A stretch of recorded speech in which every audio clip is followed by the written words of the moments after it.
9절에 보면 이렇게 되어 있어요. 요나가 굉장히 싫어하니까요. 9장에 이렇게 되어 있죠.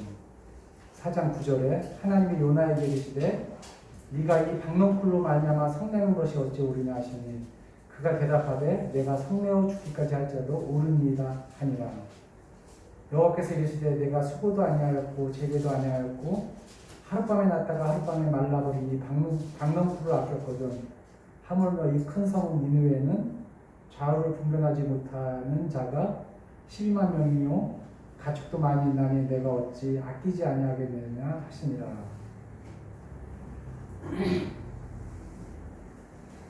자,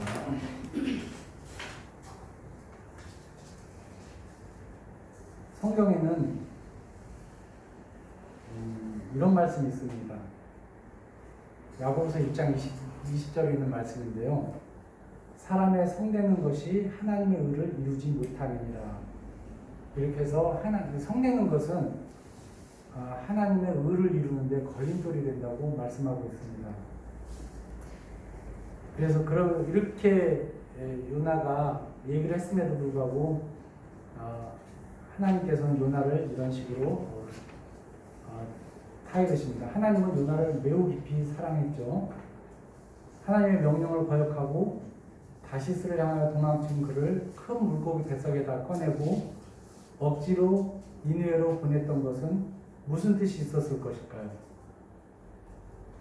그것은 그가 하나님의 선지자로 당연히 은혜로우시며 자비하시며 노하기를 더디하시며 인자하심이 큰 하나님의 성품을 깨닫고 그 성품을 담기를 원하셨어요. 그런데 그는 하나님을 사랑하는, 그러니까 그가 처음에는 물고기 뱃속에서 건짐을 받아서 나의 하나님으로 섬기고 그가 하나님을 사랑하는, 온전히 사랑하는 하나님의 선지자가 되었는데 또 한 번 그가 변화를 받아야 되는 것이거든요. 그것은 뭐냐면은 하나님의 마음을 품은 하나님의 선지자로 변화가 돼야 돼요. 근데 아직까지는 그 상태가 되지 못했어요. 요나서는 딱 여기까지만 기록이 되어 있습니다. 그래서 그가 정말로 주님을 만난 요나가 나의 하나님으로 변화가 됐거든요. 그런데 그가 진정으로 하나님의 사랑을 품고 하나님을 닮은 선지자로 성장했는지는 우리가 알 수가 없습니다. 그런데 이 요나서는 무엇을 우리에게 알려주고 있냐면요, 그리스도인에게 또 똑같은 메시지를 전하고 있어요. 뭐냐면은 그리스도인도 하나님의 사랑을 품고 하나님을 닮아가는 그리스도인의 삶을 살아야 한다는 긴 여운을 남겨주고 있습니다. 그리고 하나님은 주의 자녀를 그 멍에에 익숙한 송아지로 키우기 위해서 포기하지 않으시고 끝까지 다루신다는 것을 또한 이 요나 이야기를 통해서 우리에게 알려주고 있습니다. 이것이 요나의 이야기를 통해서 하나님께서 우리에게 들려주시고자 하는 첫 번째 교훈이고 첫 번째 메시지입니다. 그러면 두 번째 메시지는 뭐냐면은 그것은 예수님께서 말씀하셨습니다.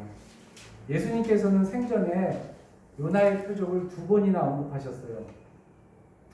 마태복음에 보면 마태복음 12장 41절하고 42절을, 그리고 16장 3절하고 4절 이렇게 두 번 언급하셨는데요. 그것은 이를 통해서 예수님께서도 우리 인간에게 큰 교훈을 주시고자, 특히 그리스도인에게 큰 교훈을 주시고자 하셨기 때문에 이 말씀을 언급하셨습니다. 좀 중요한 말씀이니까 한번 찾아볼게요. 마태복음 12장 41절이요.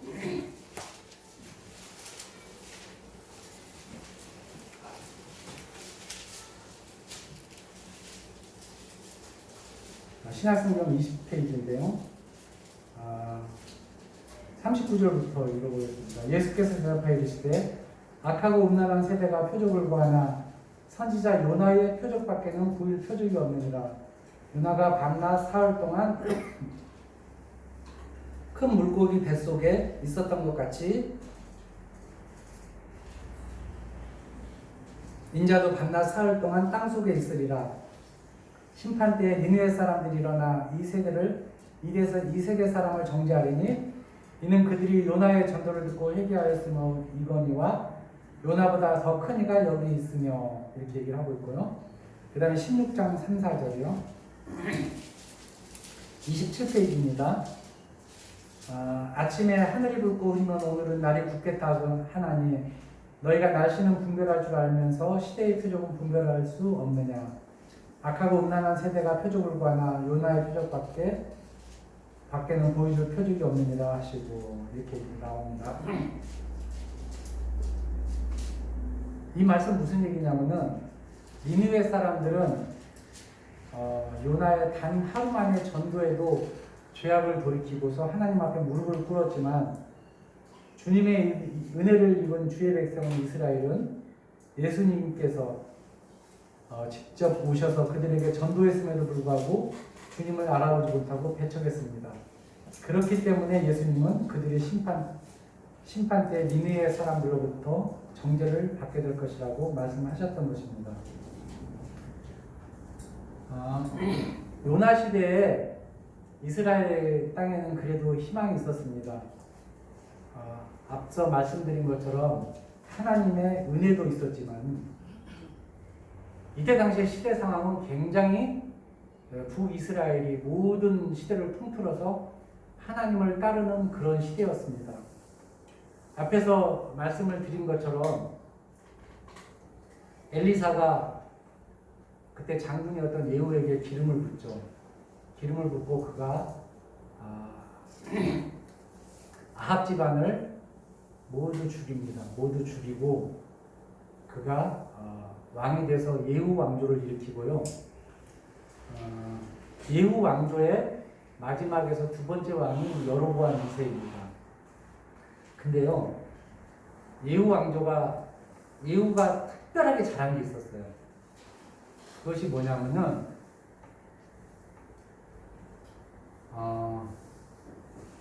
그때 당시에 이스라엘 땅에 레갑 족속 요나답이 있었거든요.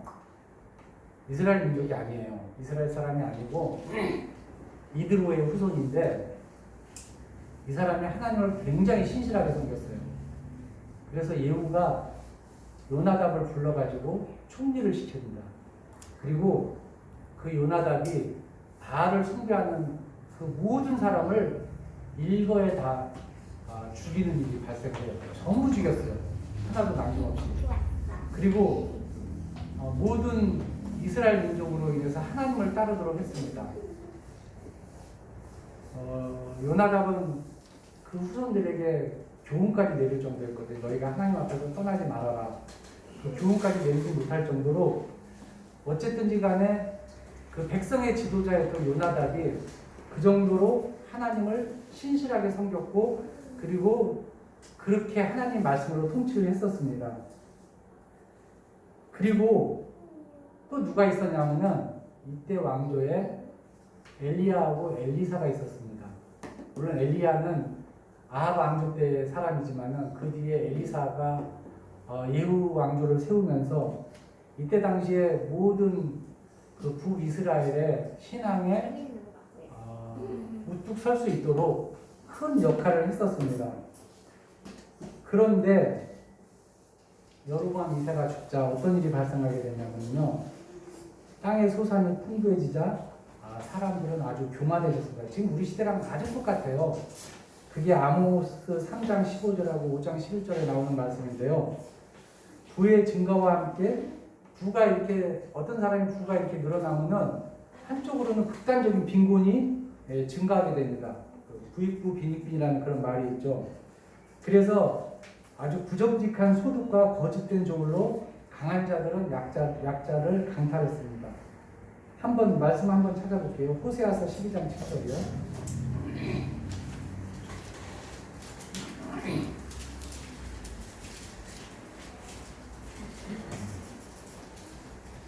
이렇게 이때 당시에 나온 선지자가 호세아서입니다. 12장 7절 1266페이지에 보면 그는 상인이라 손에 거짓 저울을 가지고 속이기를 좋아하는도다. 이렇게 나와 있습니다. 그리고 아모스 8장 5절에 6절에서도 비슷한 얘기가 나와 있고요. 그리고 부자는 마음대로 고아하고 가부를 압제했고요. 심지어 가난한 자들을 시장에서 사고 팔기까지 했습니다. 이게 아모스서 8장 4절 6절에 나온 말씀입니다. 한번 볼까요?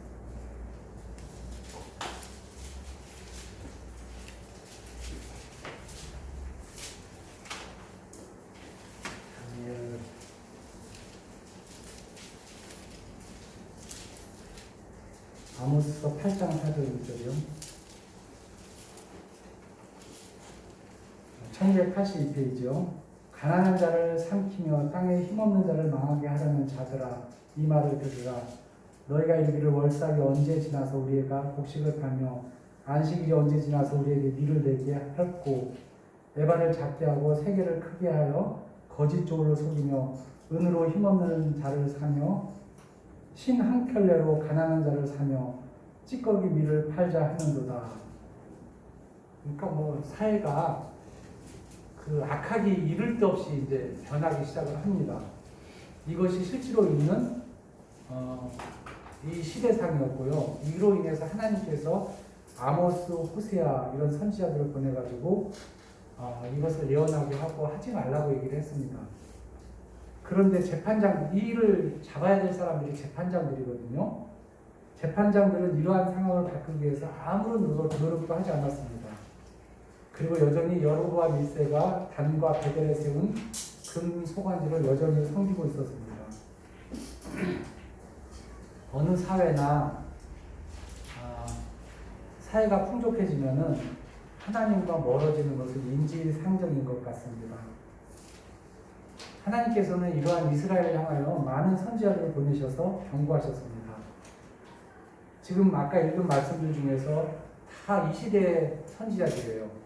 요나 외에 호세아 선지자를 보내서 그가 음란한 아내를 얻도록 하여서 우상을 섬기는 음란한 이스라엘일지라도 이토록 살아가니 죄에서 돌이키라고 호세아 선지자를 본보기를 해서 이렇게 말씀하셨고요. 이스라엘에 믿을 만한 선지자가 없었던 것 같습니다. 그래서 유다 드보아 사람, 그것도 목자였던 아모스까지 북이스라엘로 보내서 이들을 경고하게 하셨습니다. 근데 그들은 끝내 돌아오지 않았습니다. 그리하여서 요나의 단 하루만의 경고로 하나님의 앞에 회개한 아수르는 훗날 살마네셀 5세와 사르곤 2세에 이르러서 강성대국으로 발전했고요. 그들이 회개하고 나왔기 때문에 그렇게 강성대국이 된 것입니다. 제 가운데서 헤어나지 못한 이스라엘은 여로보암 2세가 죽자 점차 쇠락의 길을 걸었고 몇 년 안 가서 호세아 왕 때 결국 아수르에게 멸망을 당하게 됩니다. 근데도 아이러니컬하게도 하나님에게 회개한 니느웨도 역시 부강해지자 죄악에 빠졌습니다. 근데 그 아수르에 하나님께서 또 선지자를 보냈어요. 여러분 아세요? 이방인이었는데 이스라엘 땅이 아니었는데 아수르에 하나님께서 또 선지자를 보냅니다. 누구냐면은 갈릴리 엘고스 사람 나훔을 보냅니다. 나훔을 보내가지고 나훔서 1장 1절에 이렇게 기록되어 있어요. 한번 볼까요?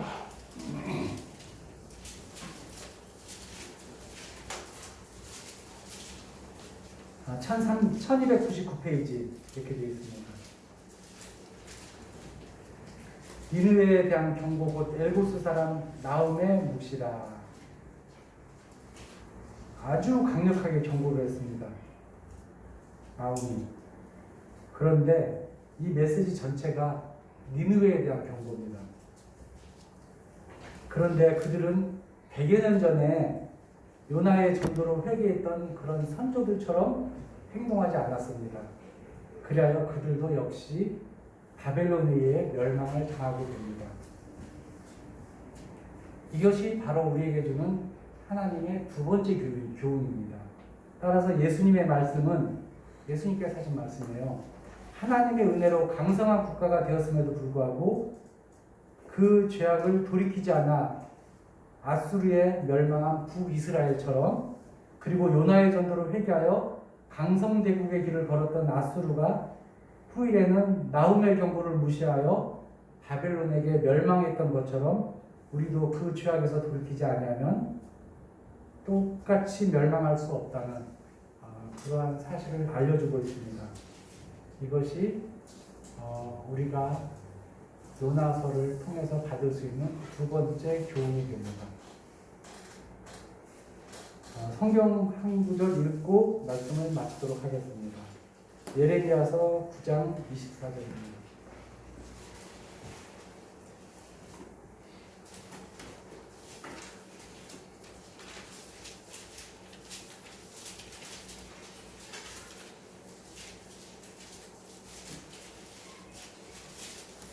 (1066페이지) 한번 같이 읽을까요?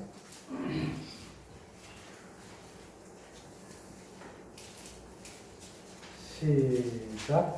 자라는 자는 이것으로 자라날지니 곧 명철하여 나를 아는 것과 나 여호와는 사랑과 정의와 공의를 땅에 행하는 자인 줄 깨닫는 것이니 나는 이 일을 기뻐하노라. 여호와의 말씀입니다. 기도하고 마치도록 하겠습니다. 하나님 아버지 감사합니다. 주께서 오늘 요나의 이야기를 통해서 우리에게 교훈하신 그 말씀을 마음속 깊이 새겨봅니다.